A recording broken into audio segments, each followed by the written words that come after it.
There's a really interesting passage in the Gospel of Luke chapter 4 where the Lord talks about how he's being received in the context of his own hometown of Nazareth. And so what he basically says is that no prophet is accepted or received in his own hometown.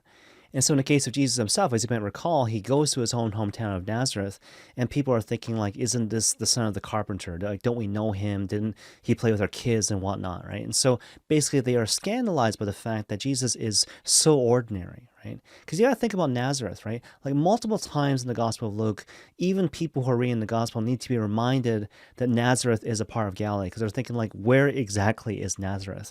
It was so small, so insignificant, right? And so the idea was that how could the Savior of the world come from a place like that?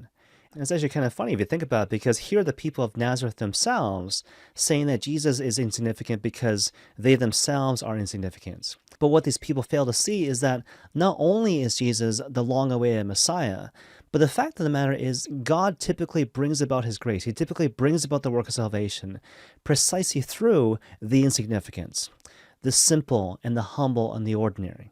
And the takeaway message for our purposes is to not overlook that point, to not think that because we're living in the context of, again, the simple and the humble and the ordinary, therefore God doesn't want anything to do with us. In fact, it's quite the opposite.